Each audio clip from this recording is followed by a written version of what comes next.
নমস্কার বন্ধুরা, the Bong ইনফোতে আপনাদের সকলকে আরও একবার স্বাগত। আশা করছি আপনারা সবাই ভালো আছেন, আমিও ভালো রয়েছি। আজ আমরা উপস্থিত হয়েছি রায়গঞ্জ ব্লকের হাতিয়া গ্রামে, যেখানে চলছে দুদিনব্যাপী এক অন্য ধরনের একটি মেলা, যে মেলার নাম দেওয়া হয়েছে বীজ উৎসব এবং জৈব কৃষি মেলা। সারা ভারতবর্ষের বিভিন্ন প্রান্ত থেকে একাধিক জৈব কৃষক এই মেলাতে হাজির হয়েছেন তাদের পণ্য সামগ্রী নিয়ে। চলুন দেখে নেওয়া যাক কোথা থেকে কোন কৃষক এই মেলাতে হাজির হয়েছেন এবং তাদের কী কী পণ্য সামগ্রী রয়েছে। চলুন একবার আমরা সচক্ষে দেখে নিই। এটা রায়গঞ্জ ব্লকের হাতিয়া গ্রামে অবস্থিত হাতিয়া হাই স্কুলের মাঠ প্রাঙ্গণ। এখানেই গত 25 এবং 26 ফেব্রুয়ারি 2024 আয়োজিত হয়েছিল বীজ উৎসব এবং জৈব কৃষি মেলার। এই ধরনের মেলা সমগ্র উত্তরবঙ্গ তো বটেই, সমগ্র বাংলাতে এই প্রথম বলে জানিয়েছেন মেলার উদ্যোক্তারা।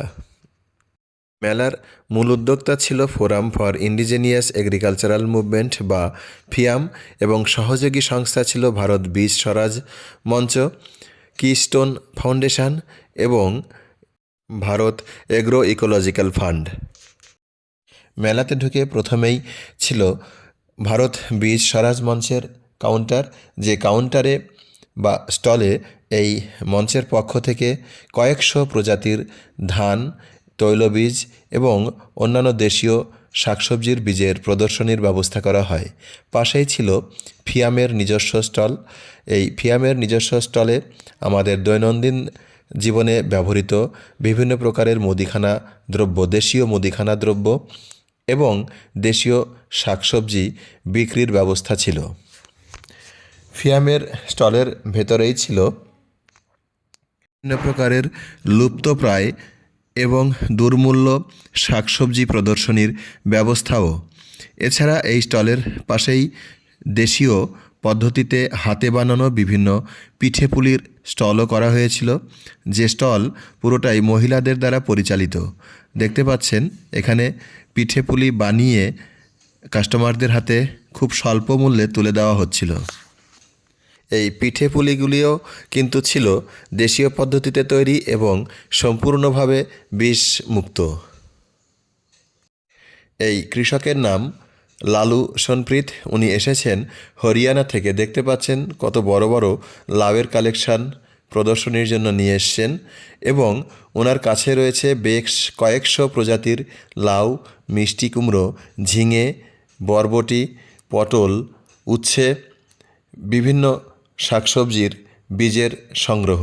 সেই বীজগুলো যেমন প্রদর্শনীর ব্যবস্থাও করা ছিল, তেমনি বীজগুলো খুব স্বল্প মূল্যে 10 টাকা, 20 টাকা এবং 30 টাকার প্যাকেটে বিক্রিও করার বন্দোবস্ত এখানে ছিল।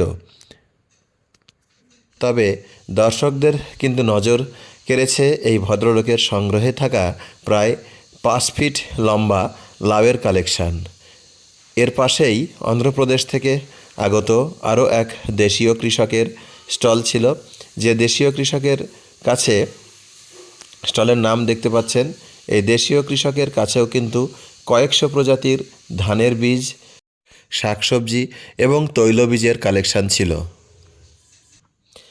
এটা অসম থেকে আগত এক কৃষকের স্টল। এখানে মূলত বিভিন্ন প্রজাতির আদা, হলুদ, লঙ্কা, লেবুর সংগ্রহ ছিল।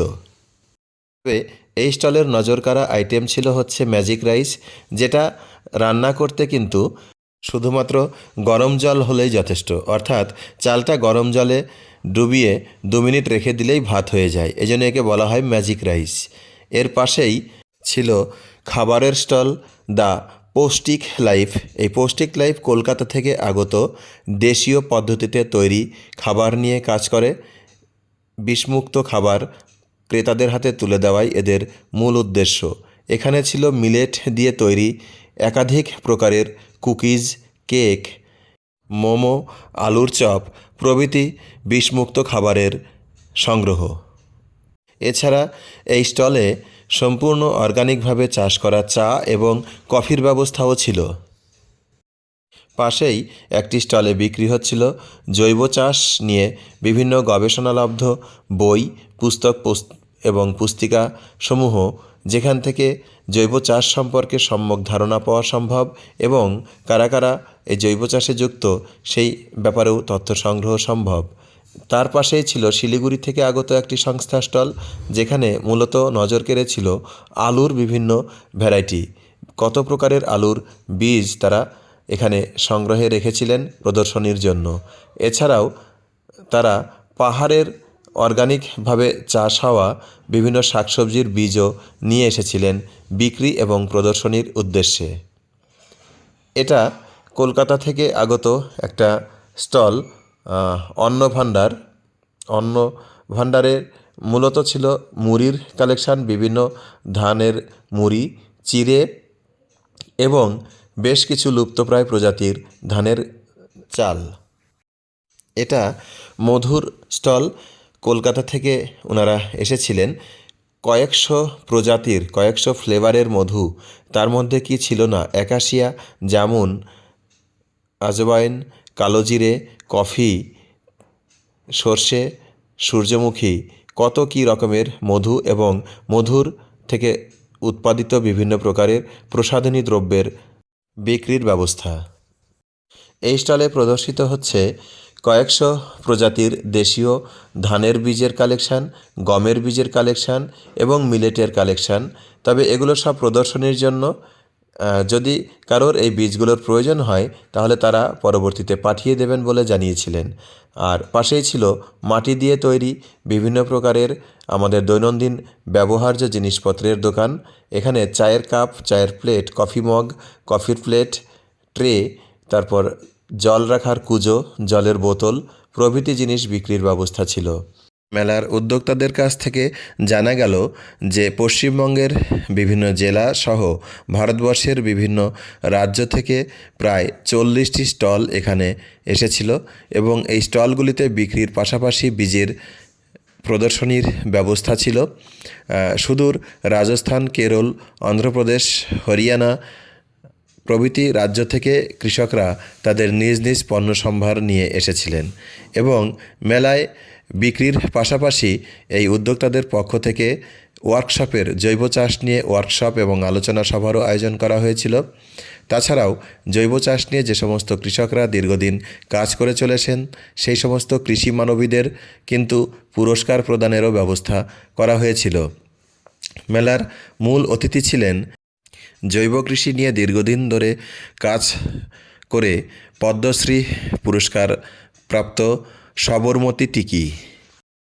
সবরমতী দেবীর মতে এই জৈব চাষই আমাদের পরবর্তী প্রজন্মের ভবিষ্যৎ, কারণ আমাদের জলবায়ু খুব দ্রুত পরিবর্তন হচ্ছে এবং এই পরিবর্তিত জলবায়ুর সঙ্গে মানিয়ে নিতে এই জৈব চাষই একমাত্র বিকল্প ব্যবস্থা।